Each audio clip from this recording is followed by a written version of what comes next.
Sa himpapawid ako'y napatingin. Mga alinlangan kaya'y may hangganan din. Meron kayang panghahawakan. Isang pangakong hindi tayo iiwan at hindi papabayaan. Mapadpad man sa tirik ng araw, payapa ng hapon o kalaliman ng gabi. Isang yakap ang hindi lumisan sa aking tabi. Mahinahong bulong na nagsasabing kahit saan tumungo, anumang hanapin, kailan may hindi mawawala ang ating pag-asa.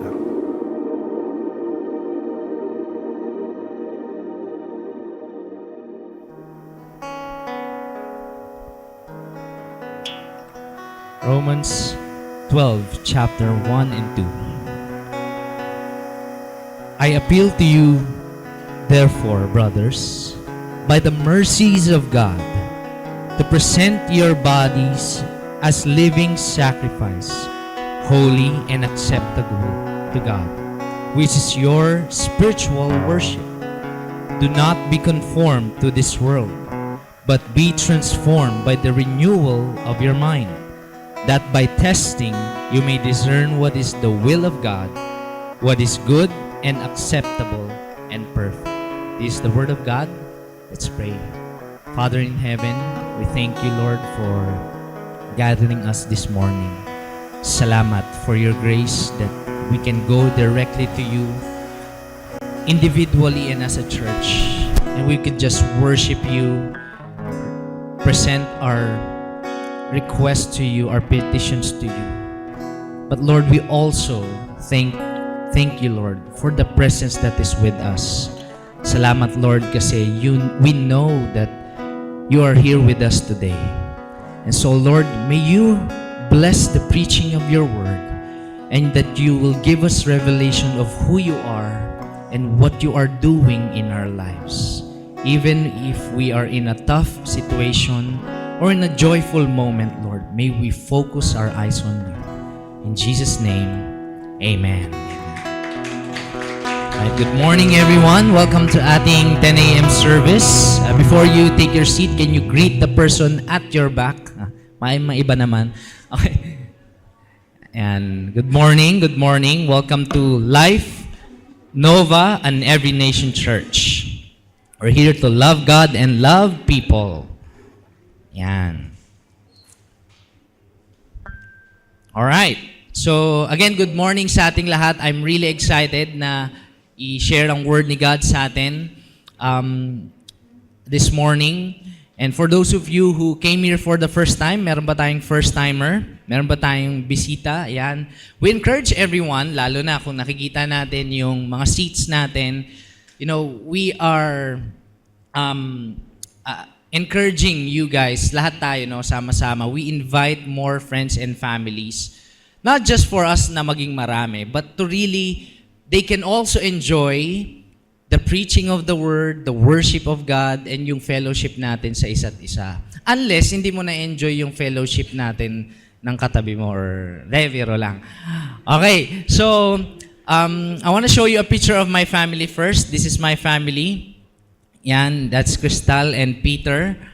And we celebrated Mother's Day last week. Yan.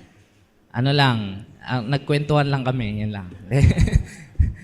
Yun, kain lang sa labas, tapos syempre we prayed and labas namin si Peter, and also sa in-laws ko at saka sa mother ko. Yan. So, among you here, you celebrated Mother's Day din last week. Yan. And I'm really grateful kasi although our world is not perfect, like for example, marami ding mga tao hindi nag-celebrate ng Mother's Day because siguro wala na yung kanilang mom or malayo sila sa mom nila. But thanks be to God dahil sa church. Amen? Yung mga kananayan natin dito, they serve as a spiritual mother sa mga mas nakakabata sa kanila, and also sa faith. Those who have gone ahead of us Yan. Kaya nga, minsan nakakalito, kahit young pro pa, tinatawag ng mother ng mga estudyante. Ma, gano'n. O kaya ano. Pero spiritual lang naman. Hindi naman talaga siya may anak na, di ba? May anak ka? Sabi. Okay. So we are journeying. This is the, if I'm not mistaken, fourth part ng series natin, Pag-asa. For many weeks now, pinag-uusapan natin yung pag-asa o yung pag-aasa natin kay Lord. In what He has done for us, especially His grace that saves us all. And for the past few weeks, dinaanan natin yung Romans 1 to 8. Oh, tama, 1 to 8. And we've talked about, second part, we've talked about the hope, kung saan natin nila, ang lalim nun parang hope. Parang may laman. Hope na pinag-uusapan natin, where we anchor our pag-asa or hope sa ginawa ni Jesus.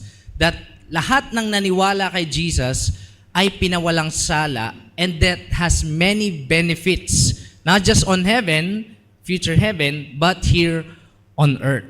Kaya naman, we believe that we are sinners, yes, saved by grace. We consider ourselves saints or santa, hindi Santa Claus. Pero pwede rin kung mamimigay ka ng regalo. Pero saints, not because we're perfect or we did something good na hindi magagawa ng iba, pero we are bought with a price by the blood of Jesus. We cannot save ourselves. We cannot pay for our sins or forgiveness ng sins. It's just that mabuti ang Panginoon sa atin when we repent and believe in Jesus by faith. So kasama sa benefits nun, we are considered sons and daughters of the living God. Tignan mo nga yung katabi mo. Hulaan mo nga kung ilang taon na siya. Okay. Pag nahulaan mo, lagot ka. Lagot.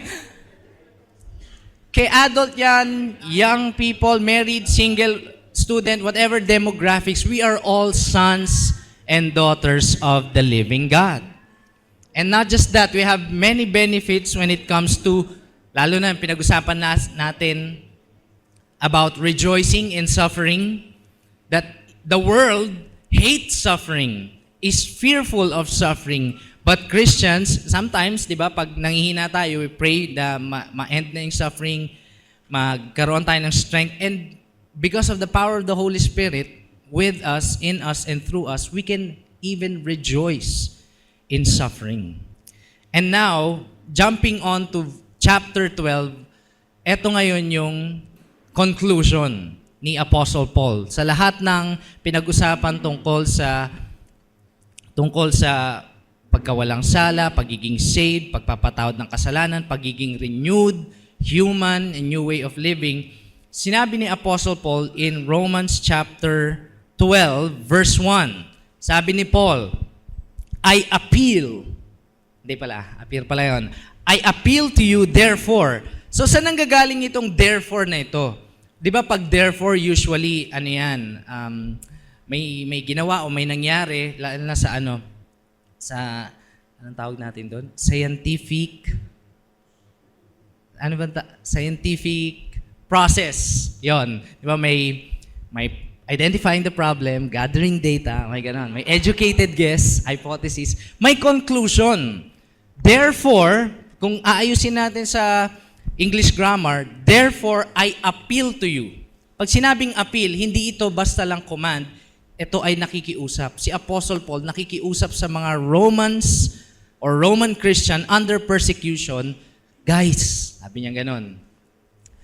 Kung pwede lang, hindi pala kung pwede, nakikiusap ako sa inyo, brothers, isipin mo yan, tinuring niyang brothers yung mga dati niyang hinahunting. Mga Kristiyano, pinapatay niya, ina-approve niya yung death, pero brother na niya by the grace of God. By the mercies of God, ito yung sinasabi ni Apostle Paul, na sa lahat na from Romans chapter 1, verses bago mag-12, ito yung mga mercies ni God, therefore, present your bodies as living sacrifice, holy and acceptable to God, which is your spiritual worship. How many of you here, you're familiar with this verse? Present your bodies. Sa NIV, offer your bodies. Offer your bodies. Offer your bodies as living sacrifice. Most of the time, ginagamit ito sa pagsiserve. Oh, sabi ni Lord, offer your bodies. Sali ka na sa tech team. Sa tech team talaga. No? Sali ka na sa team na ganito. Well, there's truth to that, but let's dive in deeper kung ano ba yung ibig sabihin talaga ni Apostle Paul pagdating sa presenting our bodies as living sacrifice. Una, binigay niya muna yung dahilan. Sa lahat ng ginagawa nating bilang isang Kristiyano, nagsiserve, nagdi-disciple, gumagawa ng mabubuting gawa, mabait sa bahay, ganon, maayos na empleyado, good citizen, binigay niya muna yung pinaka dahilan by the mercies of God, which is yung ginawa ni Lord sa atin.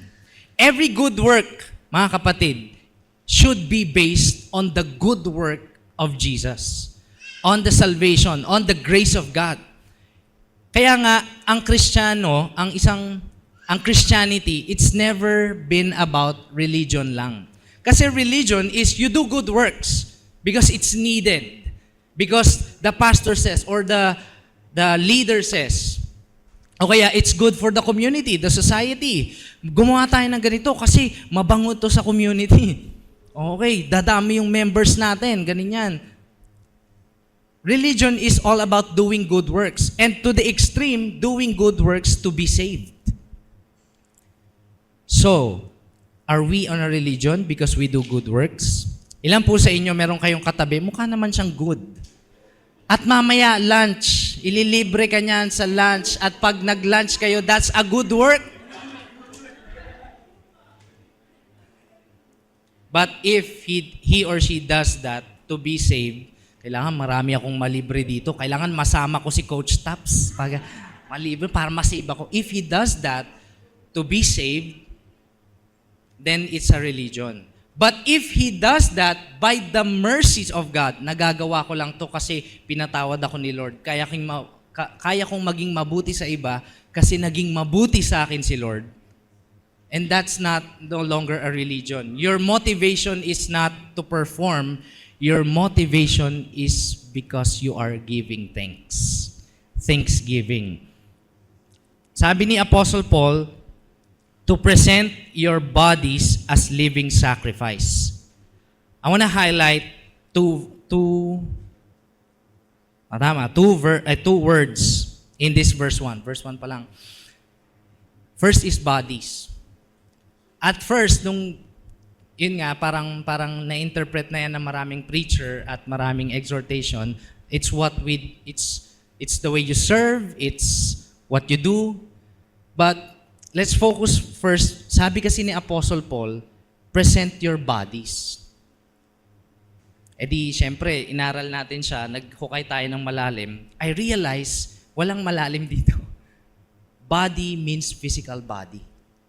Meaning to say, God wants our bodies, physical bodies, to be holy and acceptable. Tayo na pinatawad, pinawalang sala, binayaran ni Jesus yung ating salvation, pinatawad yung mga kasalanan natin, still God wants our physical bodies to be holy and acceptable to God. So, as we live the Christian life or being a follower of Jesus, we have to be really honoring God with our bodies. What we do to our bodies. Ano man yung mga pinapasok natin sa katawan natin. Ano man yung ginagawa natin sa katawan natin. The question is, are we worshiping God with what we do with our bodies? What are some things na ginagawa ba natin sa katawan natin? Superficial muna. Ilan po sa inyo dito hindi kayo natutulog? 2 hours. Grabe yung 2 hours. 2 hours power nap. Yung anong tawag dito? Yung power nap sa iba, matagal na sa'yo. So kulang ka sa rest. So, dinedeprive mo yung sarili mo sa rest. I'm not saying na gawin mo na, sige, 24 hours mo tulog. Hindi naman yun. Pero, are we pursuing health? Are we pursuing health and are we concerned with our bodies? Del, masakit lang yung likod ko ngayon, mga 3 taon na. 3 taon na masakit yung likod. Don't get me wrong, Life Nova, maganda rin na mag-pray ng healing kay Lord. Pero gusto rin ni Lord na we pursue health. That we take our medicine kapag sinabi ni Doc, pag may maintenance ka, mag-maintenance ka. Kapag, yun nga, matulog, mag-rest, mag-exercise, God wants our bodies to be holy. So whatever we do, or we inject, or we do to our bodies, it should be a worship kay God. Grabe, no? Lord, di ko kakainin tong taba ng barbecue. This is a worship to God. Yung dulo, di ba? Superficial, pero trivial lang, pero ganun daw yung sinasabi ni Apostle Paul, in-encourage niya tayo, that we worship God with our bodies. At hindi lang yung ini-inject or pinapasok natin sa katawan natin. Another thing is, ano ba yung ginagawa natin sa katawan natin? Ilan sa inyo dito, meron kayong kilala kapag nasasaktan, sinasaktan niya din yung sarili niya.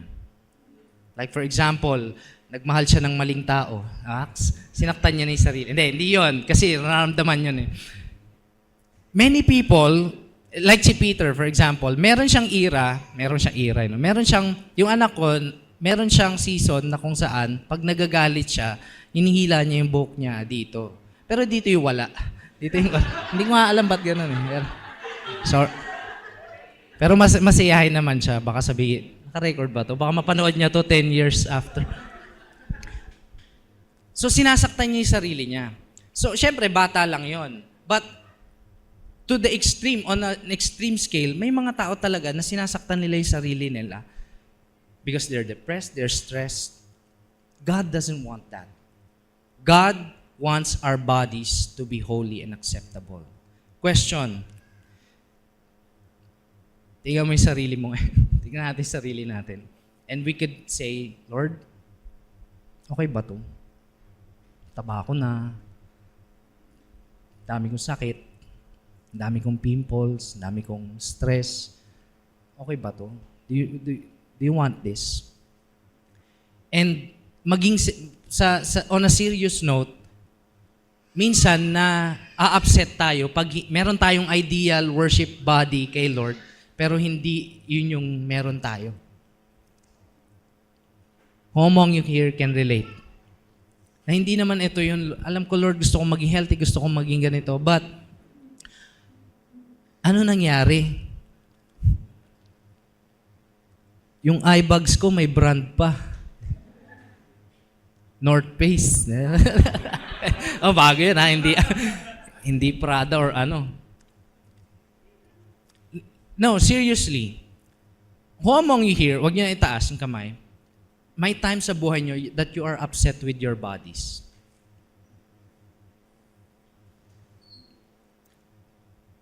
Kaya nga, buti na lang, una, yung bodies natin, dinesign ni Lord na may self-regenerating or self-healing. Pangalawa, there's also restoration, katulad ng sinasabi natin, in the future second coming of the Lord Jesus. But while we're still here on earth, hindi pa tayo kinukuha ni Lord, hindi pa dumadating si Lord, we can continue pursuing health rather than or instead of living a unhealthy life tapos magpe-pray ng healing. Baka kakamot si Lord ng ulo, although hindi naman kakamot si Lord ng ulo, pero dalawa yan eh. You pray for healing and you also pursue or discipline your bodies. Hindi siya one way lang or isa lang. Why choose when you can do both dahil sa grace ni God? So bodies. God wants our bodies to be holy and pleasing to God. Not because we can do it and because we do it to be saved, but we're already saved. Binibigyan tayo ni Lord ng power, love, and self-discipline pa nga. Pangalawang word is as a living sacrifice. It's not just a physical body, it's what you do with your body. Ito na, yung mga actions natin, the way we live our life. Sabi doon ni Apostle Paul, holy and pleasing to God. Which is your spiritual worship. Yung sinasabi dyan na worship, literally, it is the synagogue worship. Pero sinabi ni Apostle Paul, yung pag-honor mo kay God sa body mo, and what you do with your body is also worship. Iba yung ang ganda ng corporate worship natin kanina. We call it corporate worship, by the way. But also, there's a lifestyle of worship. Una, sa bodies, physical bodies, and what we do in life. Living. Buhay. Tignan mo nga yung katabi mo kung buhay pa. The fact na nakaganon yung ulo niya, na-turn niya na ganyan, living yan. Meron siyang ginawa sa kanyang body. So, what do we do with our bodies? By the mercy of God. Because of God's mercy, remember, yan yung pinaka-reason, because of God's mercy, I can live a new lifestyle. Because of God's grace, sinasabi din natin na, di ba, pag nagla-life day, pag binaptize tayo, yung sin natin, yung dating ikaw, wala na yon at binago ka ng Lord. So the path and the journey that awaits you is a new way to be human or a new way to live life. Kaya naman, may mga Kristiyano talaga na legit yung transformation na nagbago. Naalala ko yung classmate ko nung high school, simula nung sumasama na ako kay Prince, yung nag-1-to-1 sa akin. Sabi ng isang tropa ko, tara, inom na tayo. Wala na, tapos na yung exam. Pagpatapos na, tara na, inom na tayo. Okay. Ay, nagbabagong buhay ka na pala. Yung term na nagbabagong buhay, it's as if parang you can do it on your own action. Pero, quote-unquote, ang pagbabagong buhay pala, hindi siya nagsisimula sa kaya mo nang gawin kaagad. Among you here, you know what I mean. Meron kang gustong baguhin, pero sinubukan mong i-action, 2 months lang, 3 months lang, wala na ulit. Balik ka na ulit. Ganun nga pag New Year's resolution eh. Diba? Gym, diet, lahat ng kinain mo ng Pasko, burn mo, mga May, wala na yan. Kain ka na ulit kasi summer na. So, mahirap magbago. But, by the mercies of God, there's a new way to live life. I realize, personal testimony lang, kung natatandaan pa ni Roan yung classmate ko dati, nung high school ako, madalas akong magmura. I mean, kasi uso yung computer, trash talkan, ganyan.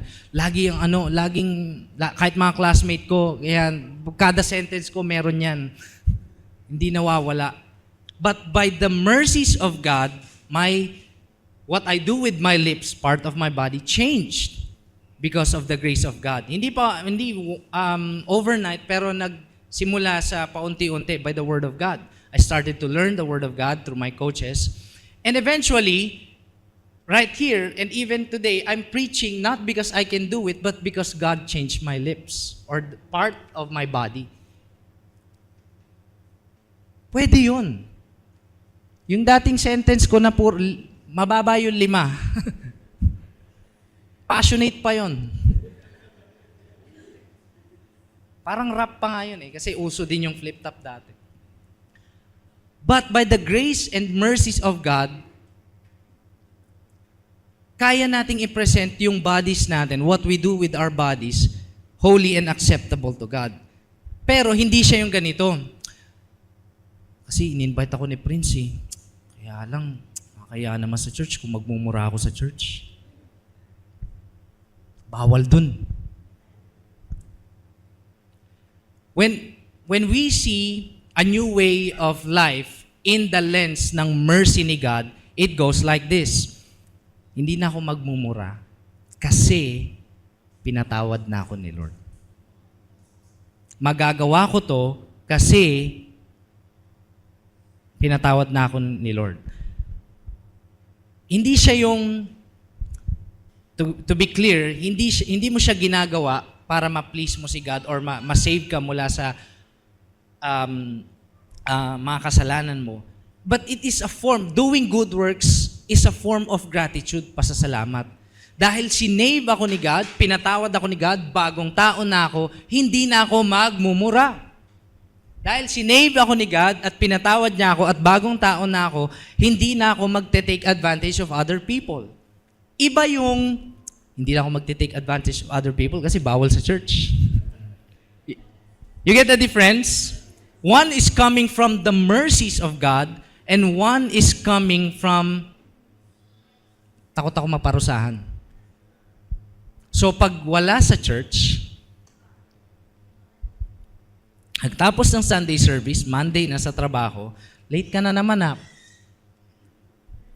So, you see the difference between religion and true faith in God, relationship in God. Hindi ko nadadayain yung mga kapitbahay ko. Okay? Hindi na ako magtatapon ng basura sa kanila. Basurahan nila. Maraming example sa mga estudyante. Dahil by the mercies of God, hindi na ako sasagot sa magulang ko ng pabalang.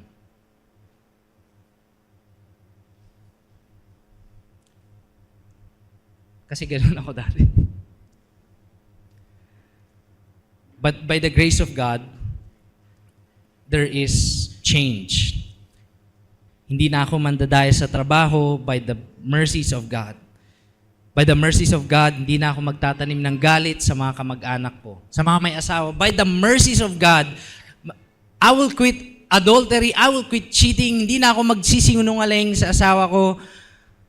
By the mercies of God. Hindi na ako mag-cheat sa asawa ko kasi sabi ni pastor, wag daw.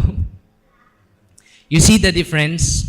Nauuna muna yung why. Nauuna muna yung reason. Inuna na ni Apostle Paul, bakit natin kakayaning magbago? Because of the mercies of God. Now, does that mean I am perfect and those who are changing are perfect na? No. Marami pa ring bumabagsak. Marami pa ring natutumba at nag-fail. But again, by the mercies of God, they continue.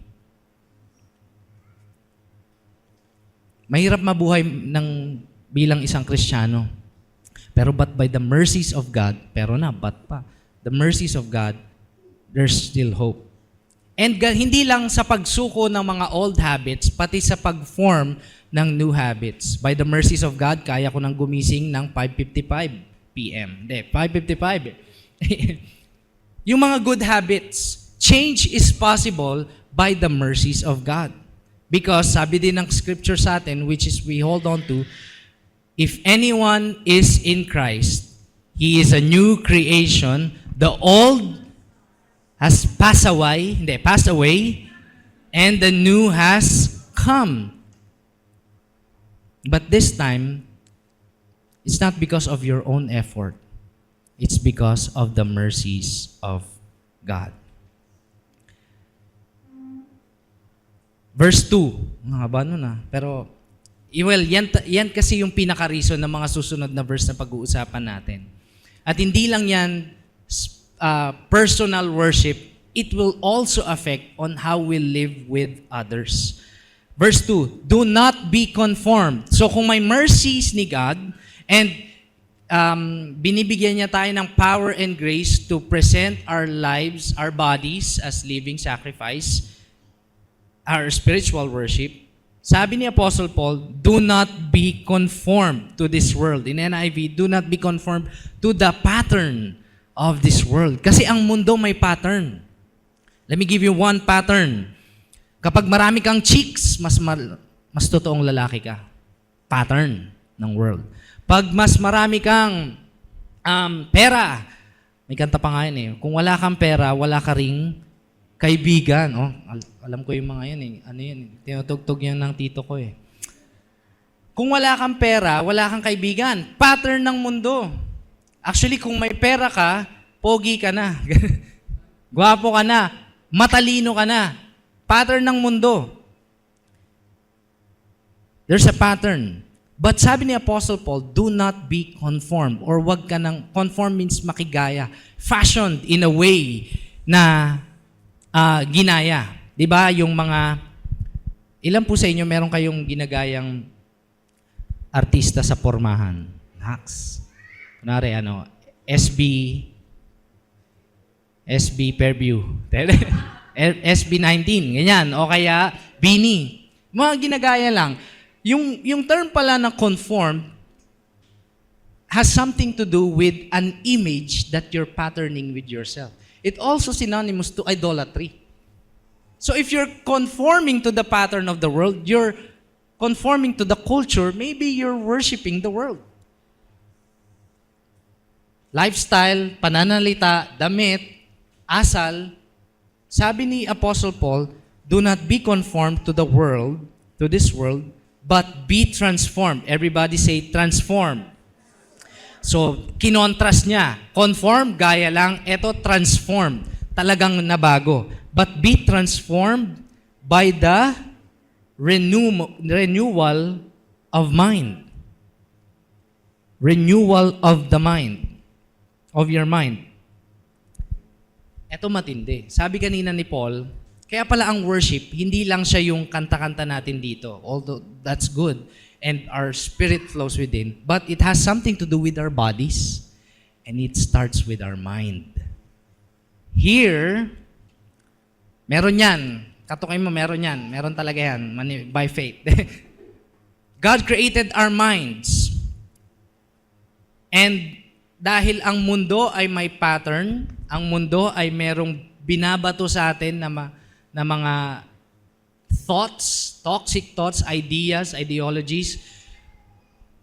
Life principles pa nga, di ba sa Facebook may mga quotable quotes. Tapos, kunwari, kapag gusto mong sumakses, huwag mong ipaalam sa iba. Yung mga ganong quotes. Do you know, karamihan sa mga pattern ng mundo sounds good. Sounds successful, but it's not godly. Good, but not godly. So sabi ni Apostle Paul, do not conform to the pattern of the world, but be transformed by the renewal of your mind. Kaya pala, may Word of God. Hindi mo to makakain physically. Sinong kakain nito? Yung mind mo. The mind. Kaya pala, Word of God, it must be read, it must be understood, it must be discerned, it must be tested, it must be applied and obeyed. Word of God. So hindi lang tayo yung puro, alam mo yon, parang lang sa hangin. Meron tayong Word ni God. Kung may standard ang mundo, may standard si God. And the Word of God is authoritative. Hindi nagkakamali, authoritative, infallible, inerrant, and stood the test of time.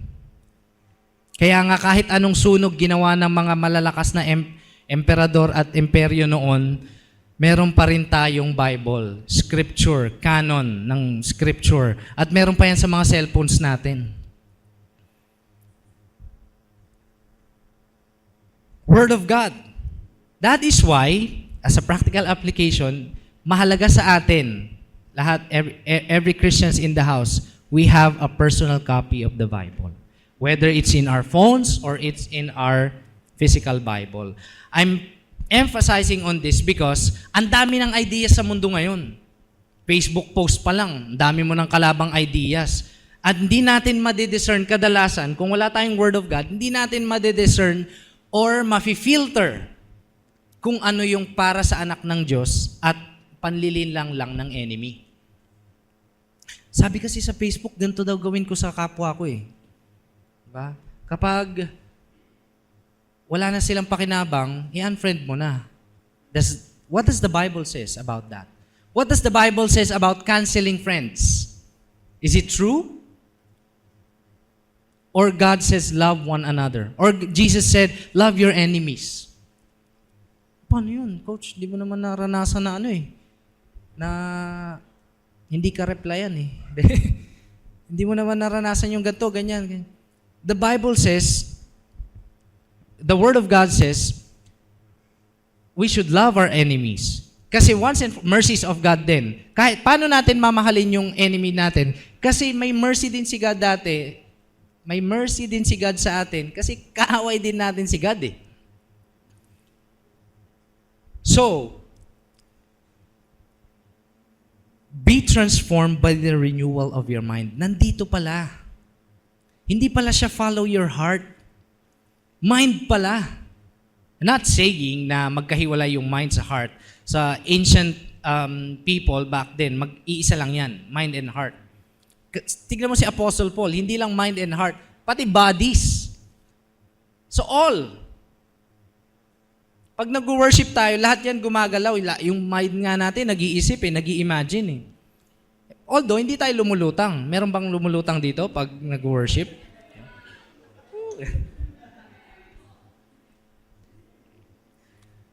By testing, you may discern what is the will of God, what is good and acceptable and perfect. Real talk. Ilan sa inyo nag-ask kayo, ano kayang will ni God sa buhay ko? Have you ever asked that question? Coach, ano kayang will ni God sa... Pag sinabing will of God, ang kagustuhan ni God sa buhay mo. Ang kagustuhan ni God nandito. So kung hindi natin malalaman kung hindi natin titignan. At actually, hindi natin malalaman kung hindi din natin i-obey. Ano kayang will ni God sa buhay ko? Nag-o-obey ka ba? Nag-o-obey ba tayo? Ang gulo-gulo na ng buhay ko, hindi ko na alam yung will ni God. Ano ba yung mga pinapasok mong ideas or pattern ng mundo sa isipan mo? So, getting to that 2 verses na binasa natin, our spiritual worship, our worship is not just yung corporate worship or yung ginagawa natin na kanta-kanta. It is whole, holistic, bodies, mind, and even heart. And hindi doon nagtatapos si Apostle Paul. Si Paul, so, alam natin yung mercies ni God, at dahil doon, we can present our bodies, our physical bodies, and what we do with our bodies. Jumping on sa verse 9, or verse 3 and verse 3 to 8, it talks the same way. Parehas lang naman, pero it talks about the giftings, how we serve the church. But I want to focus on 9 and up.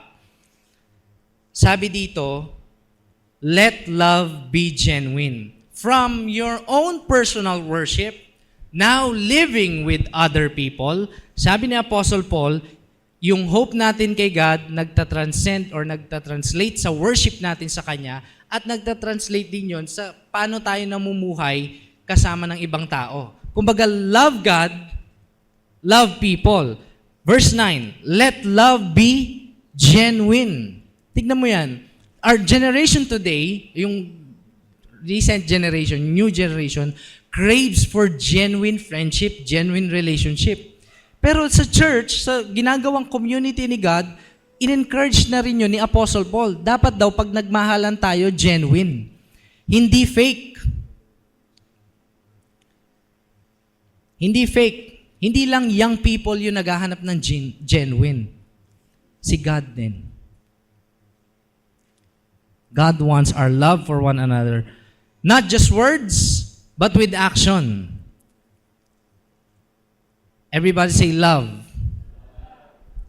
And marami ng definition ng love ngayon. Pag Valentine's, iba pa nga. Iba pa nga. Pag sa estudyante, iba pa. Relative na nga eh. Pero one thing that I love about love is love does not rejoice in evil. You cannot say, I believe in love, that's why meron akong nilalandi kaysa sa asawa ko. Di ba love yun? Love rejoices in truth, not in evil. Somebody cannot say na, genuine naman tong pagmamahal ko sa kanya kaya lang, parehas kaming lalaki o parehas kaming babae. That's not the truth of God. That's a pattern of the world. Kaya nga sabi ni Apostle Paul, do not be conformed to the pattern or to this world. But let love be genuine. Next statement, andun pala. Abhor what is evil. Huwag mong pamarisan, huwag niyong gayahin, huwag niyong pa-fruitfulin. Abhor, delete, make it obsolete. Abhor what is evil. Hold fast to what is good.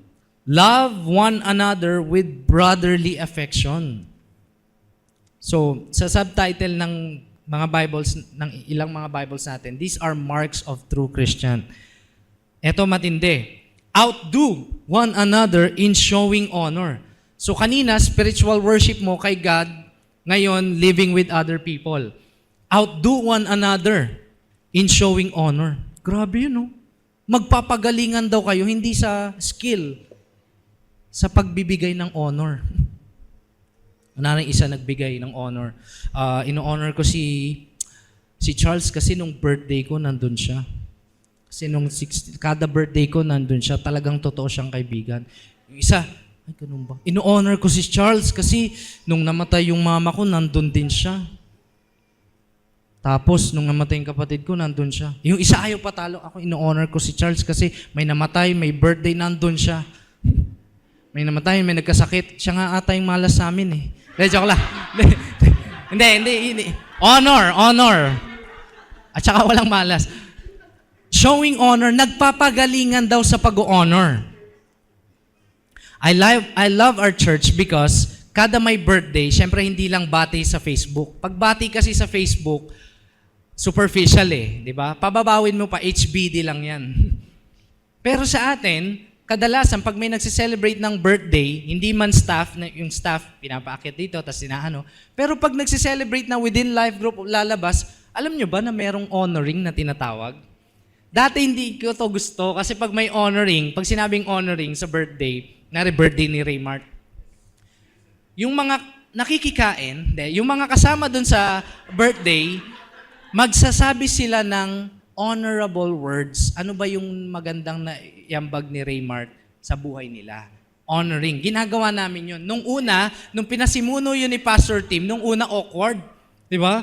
So Raymart nga, pag siya na yung mag-honor, lalabas pa eh.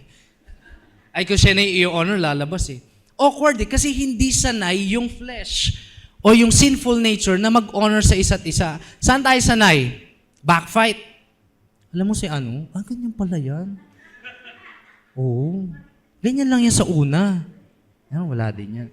Doon tayo sanay eh. But when showing on, sabi ni Apostle Paul, marks of a true Christian is when we honor one another at hindi lang nag-honor pag birthday, kahit saan, outdo. Magpagalingan sa pag-honor. Grabe, Outdo one another in showing honor.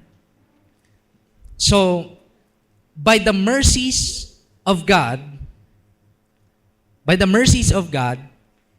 we love one another. Can you show that statement? Kaya tayo nakakapag-love for one another by the mercies of God.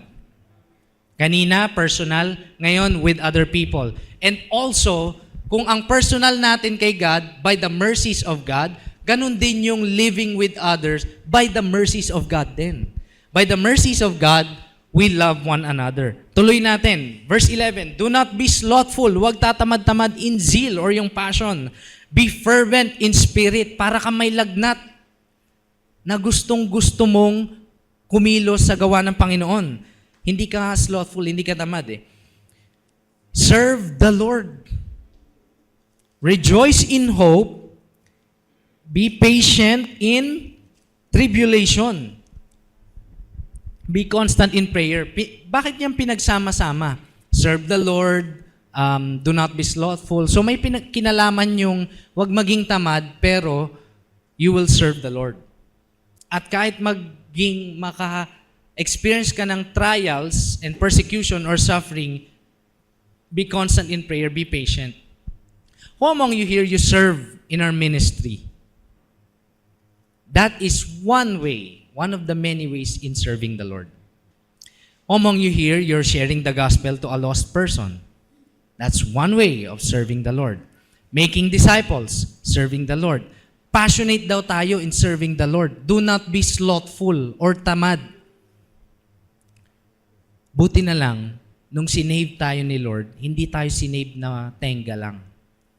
Meron tayong mission sa buong mundo. Sa Caloocan, sa Quezon City, sa Novaliches, sa Pilipinas, sa buong mundo. Meron tayong mission, meron tayong gagawin. But by the grace and mercies of God, we can do those things. I want to show a picture ng isa nating kapatid dito sa church. Si Gerald, yung nakabarong, yan, kahit naka-suit siya ng pastor, parang pastor rin. Pero hindi pa po siya pastor. Balay natin, tawagin siya ni Lord. Pero siya ay nagsiserve as a kids teacher sa ating kids ministry.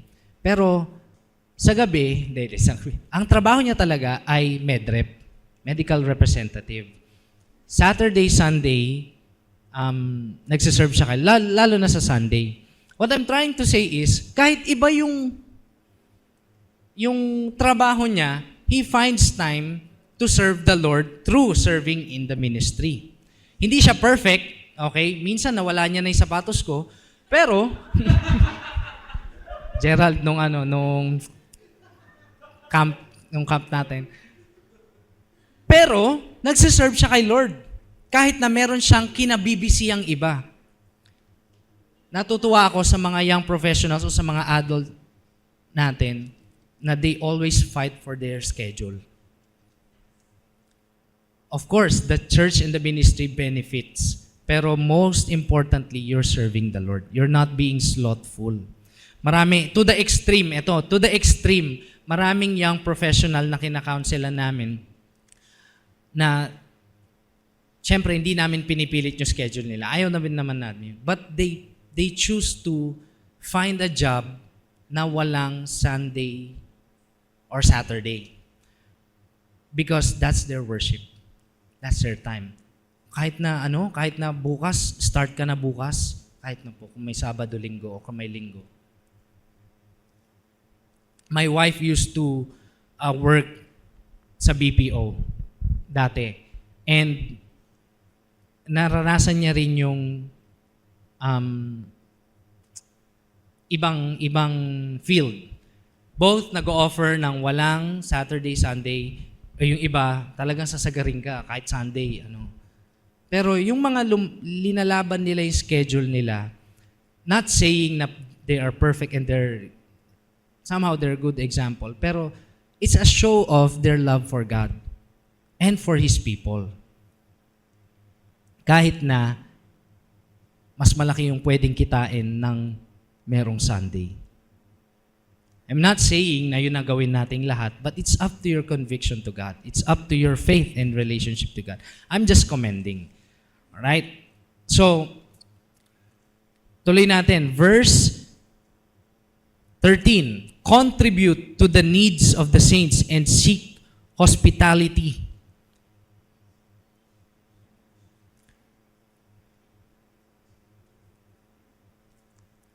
Ang ganda nito, kasi muna ako doon sa hospitality. Marami akong napapansin na mga nanay or kaya tatay o kaya nag-i-invite sa bahay nila para mag-fellowship, mag-gathering. Nakakatuwa lang kasi, nakakain, gano'n. Pero, on a normal situation, kunwari, normal na tao, di ba, pag magulo yung bahay mo, di ba, huwag mo nang papuntahin yung iba. Parang gano'n, di ba? Parang, nakakaya, masikip dito, gano'n.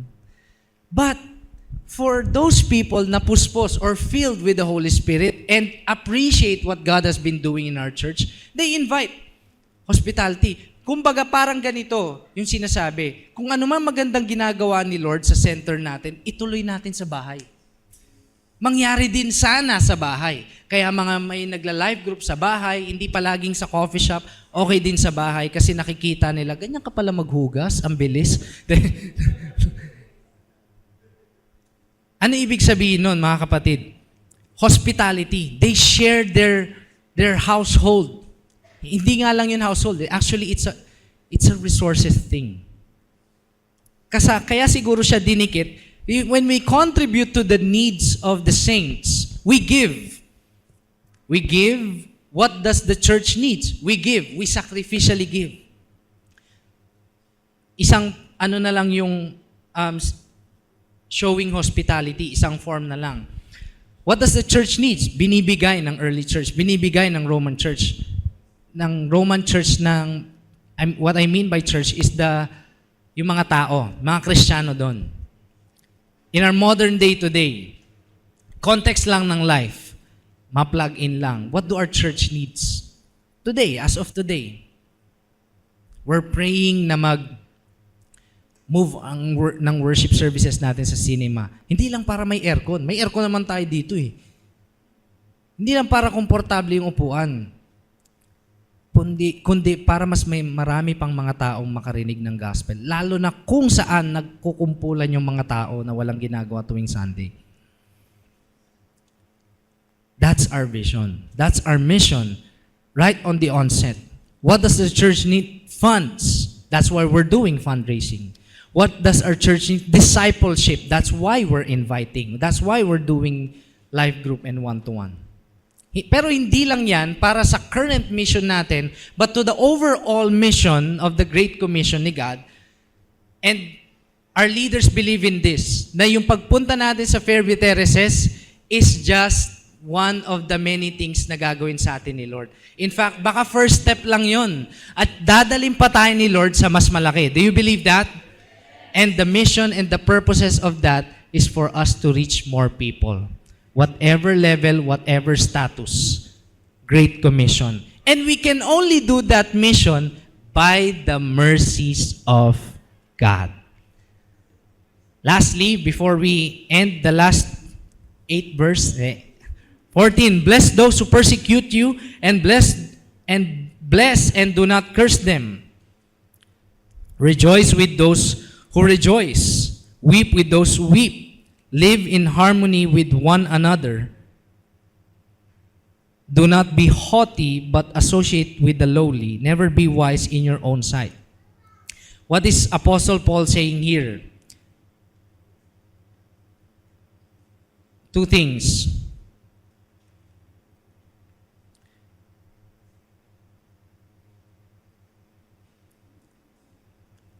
Tignan mo yan, Live with harmony with one another. Rejoice with those who rejoice, weep with those who weep. Ano ibig sabihin nito? Kapag masaya, pag may birthday, kahit di ka invited, maki-rejoice ka dun. Yung ba ibig sabihin? Di ba? Uy, di ba church? Ganon. Well, may room for that naman, kahit di invited, lalo na sa Life Nova, we want everyone to be included. Pero syempre, meron ding mga, kunwari, kasal, di ba? Hindi naman lahat invited, depende sa nag-invite, yung ikakasal. But for many times na nangyayari dito sa atin sa Life Nova or sa life as a culture, dahil matindi yung grace ni God sa atin pagdating sa loving others or loving one another, umaabot tayo sa point that we share lives together. Ano yung kinakalungkot mo? Kinakalungkot ko na rin. Yung problema mo, problema ko na rin. Di ba sa discipleship? Pag meron kang kino-coach, Coach, kasi napalayas ako sa bahay kasi nanagot-sagot ko yung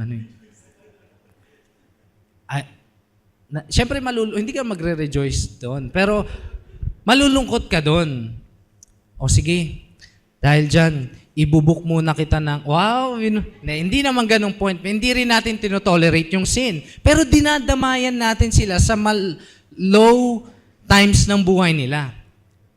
We share lives together. Hindi lang tayo yung simba, uwi. Pagkasimba, uwi. Walang relationship, walang open, walang nag-open, walang ino-open yung buhay. We share lives together. Kahit nga sa service, kapag kumakain yung mga volunteers natin, kahit sa life group, nag-aambagan pa para sa pagkain ng lahat. Nag-share ng problema, ng kumustahan. Sa counseling, sa one-on-one coaching, sa lahat ng avenue ng gathering, sharing lives together. We can share lives together by the mercies of God. Lastly, and Sabi dito, verse 17, repay no evil for evil, but give thought to do what is honorable in the sight of all. If possible, tingnan mo si Apostle Paul, alam niya yung reality ng mga pakikipagdaupang palad sa mga tao. If possible, so far at least depends on you, live peaceably with all. Maging peaceful ka daw sa lahat. Ano yun? Reality ba yun na wala kang kaaway, wala kang ka-conflict? Never ka na magkaka-conflict kapag meron kang nakadaupang palad ng isang tao na kaiba mo ng ugali? Meron niyang friction, di ba? At sinasabi ni Apostle Paul, if possible, live peacefully with all. Pero kung hindi, live in harmony. Kahit na meron kayong pagkakaiba, gusto niya ng adobo, gusto mo sinigang, hindi, adobo lang tayo. Lahat ng mga volunteers na kakain mamaya, adobo. Adobong sitaw. Sitaw pala. Kahit may pagkakaiba, kahit may diversity, live peacefully. Sabi niya, if possible, so far as it depends on you. So it's not that the situation will adjust on you, but you will adjust on the situation. You will adjust for the other person. Gets ba natin yung picture ng church? Mari may birthday, no? May video okay. Naglagay ng kanta. Taas, ganda ng pagkakanta. Di ka na kumanta.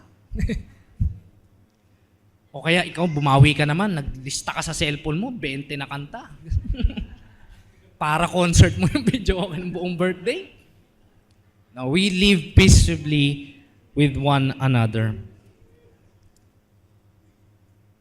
Beloved, never avenge yourselves, but leave it to the wrath of God. Ito matinding. We can only do this by the mercies of God. Never avenge yourselves. Paano yun? Grabe naman yan. Paano yung karapatan ko? Paano yung justice? Sabi ni Apostle Paul, but leave it to the wrath of God. And because it is written, and we can hold on to this, vengeance is mine. God knows. God knows, kapatid. And He is concerned. He cares for you. Vengeance is mine. I will repay, says the Lord. So ayos. Sige Lord, sana parusahan mo siya bukas. Ganun ba? Hindi. Sabi ni Apostle Paul, to the contrary, if your enemy is hungry, feed him. If he is thirsty, give him something to drink. For by doing so, you will heap up burning coals on his head. Do not be overcome by evil, but overcome evil with good. By the mercies of God, we can be compassionate to one another, to others, and ilayo mo pa to your enemy.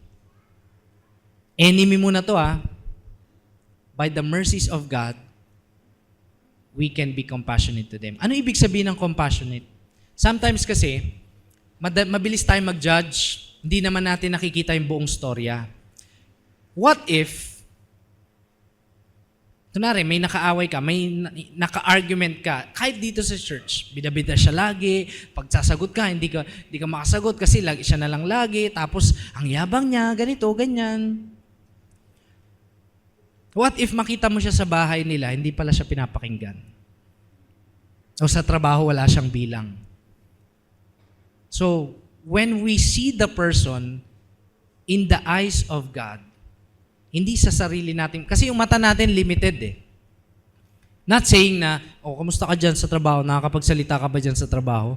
Hindi mo naman siya 24/7 babantayan. Pero when we try, by the mercies of God, to see the person in the eyes of God, how God sees him or her, not by how we see him or her, then yun yung compassion. Pero it's not just a feeling. You will begin to understand that this person, lalo na kung nasa kapatid natin sa faith, this person is not your enemy. But he needs grace. He needs love. He needs compassion.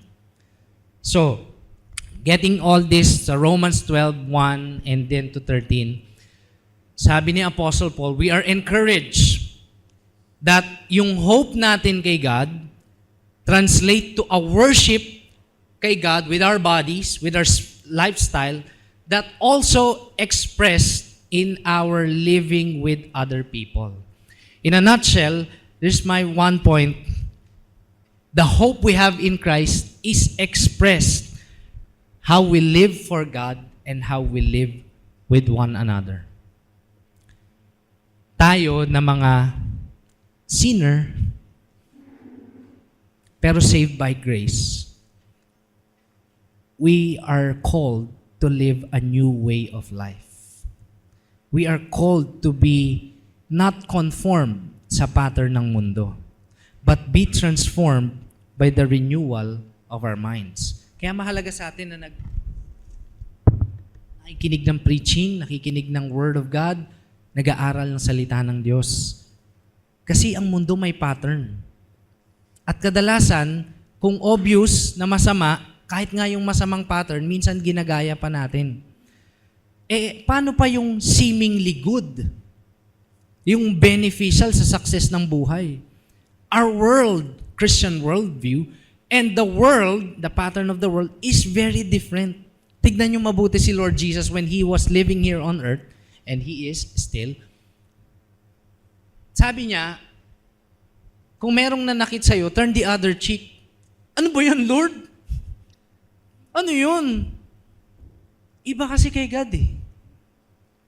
Iba yung mundo, iba yung kingdom ni God na binuo niya at sinimulan niya at binubuo niya. While the world says, gantian mo.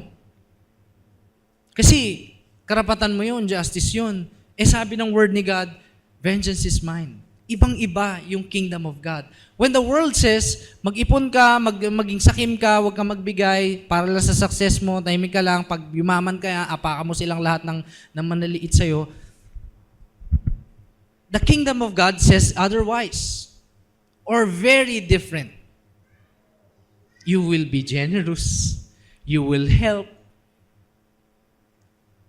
Do not repay evil for evil, but repay evil for good. Repay evil with good. So iba. Iba yung kingdom na ginagalawan natin, mga kapatid.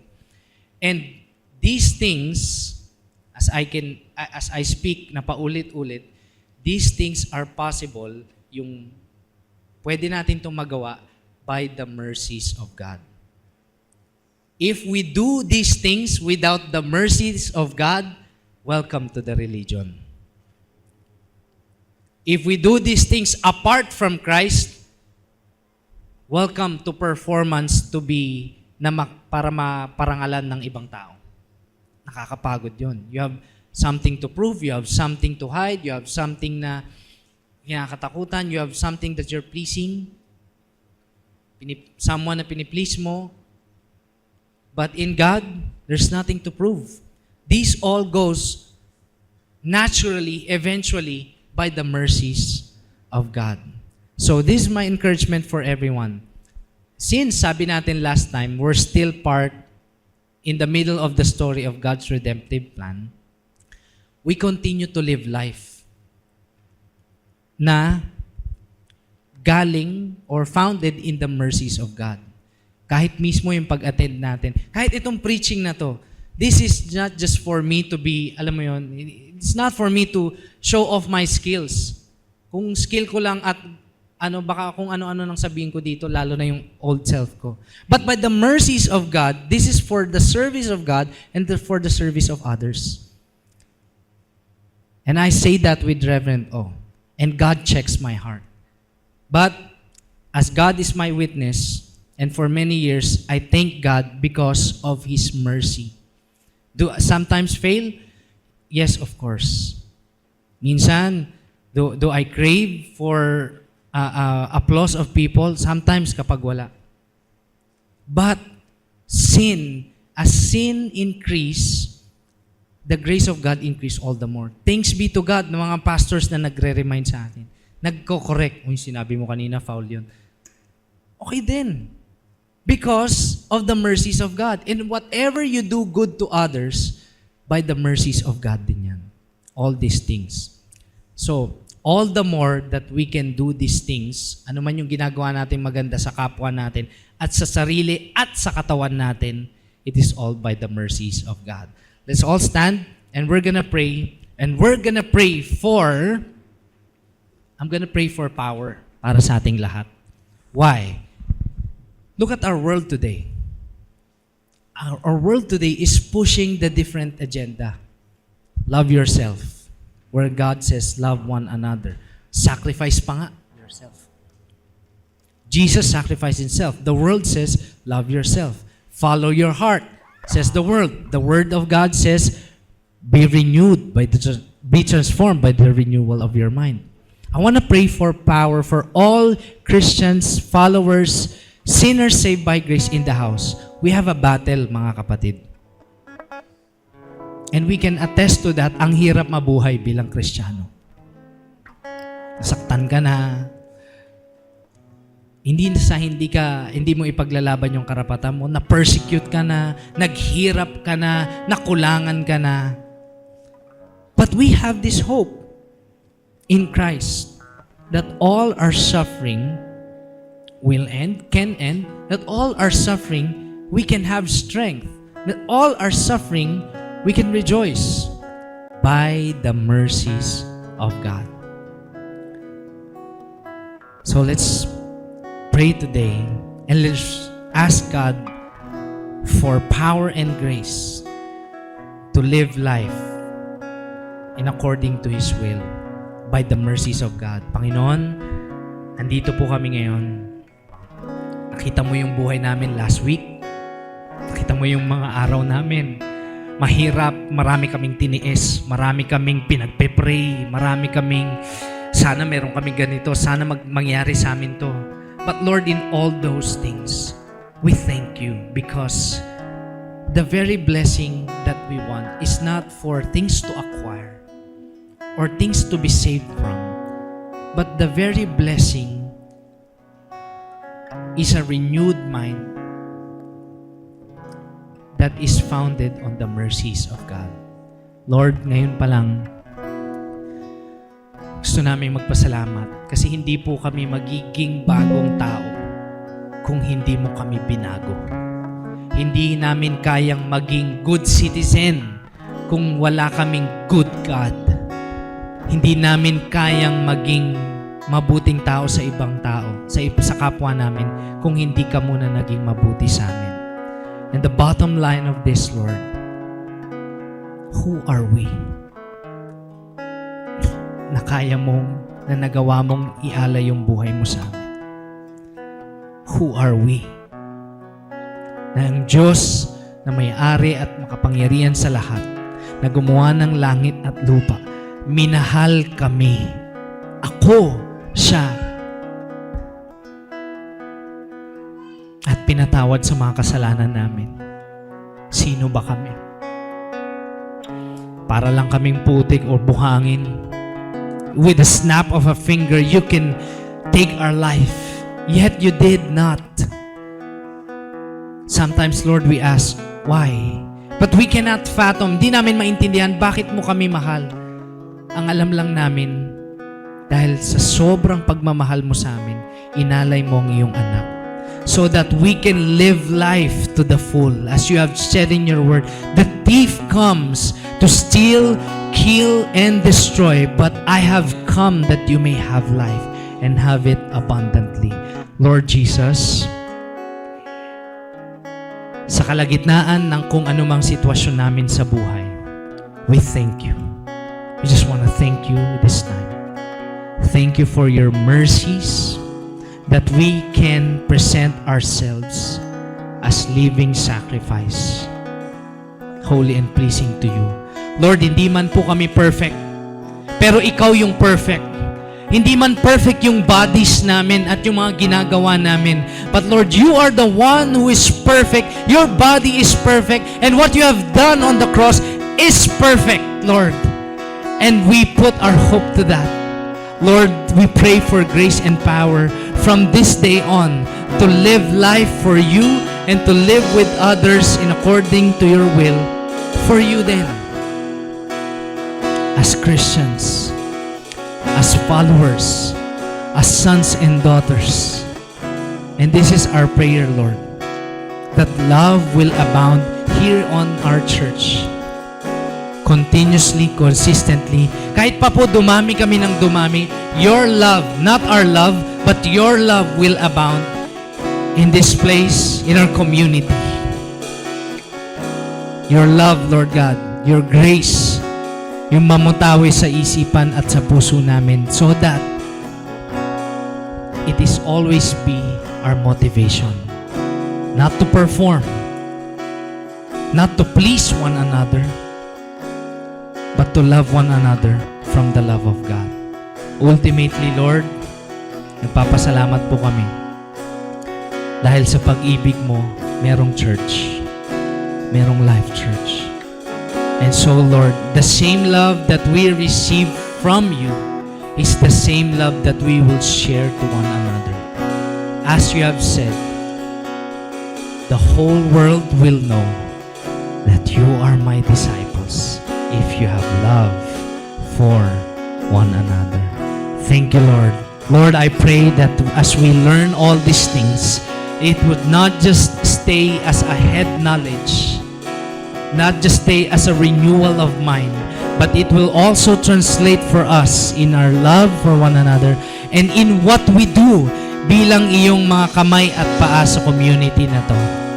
We worship you not just with our lips, we worship you with our hands, with our feet, with our heart, with our mind, with our fingernails, Lord God, with our shoulders, every part of our bodies, Lord God. Lord, tulungan mo po kami. Anuman yung hindi naaayon sa will mo sa aming katawan, we offer it to you. And you be the one, Lord God, you will be the one to restore us. We worship you with our minds. We worship you with our hearts. We worship you with our lips. And we worship you with our whole lives. Thank you, God. This we pray in Jesus' name. Amen.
Power, all the wisdom,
Let's give a hand to God. Thank you, Coach Romery, for preaching the Word of God to all of us this morning.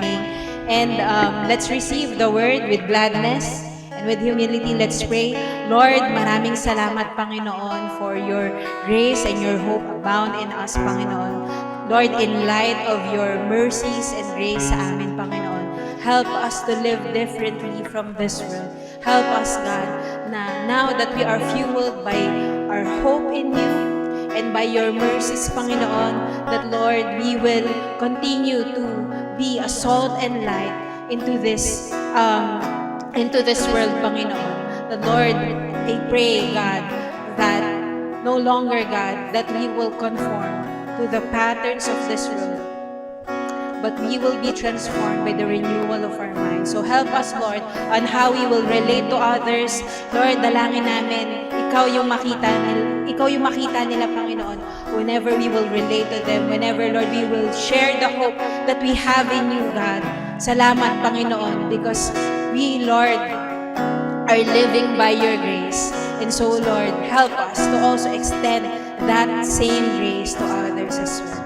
Maraming salamat, Panginoon.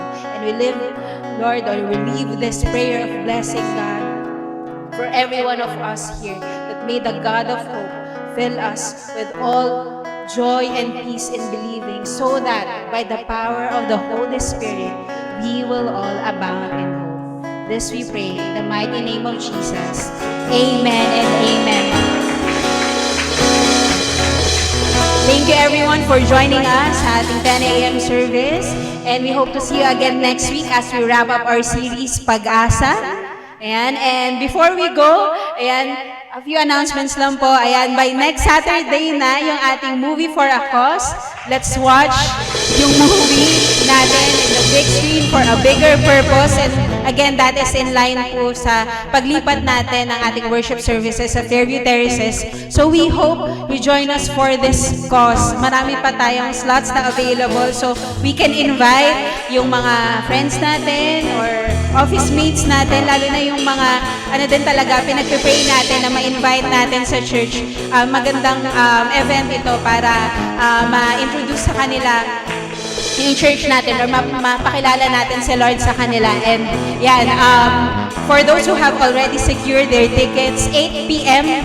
yung showing ng ating movie. Later, i-distribute na yung natin, yung tickets ng mga nakapag-reserve na ng slots, right? So, you may approach Queenie, ayan, kaway ka Queenie sa likod, ayan. Sa mga magpapareserve din ng slots.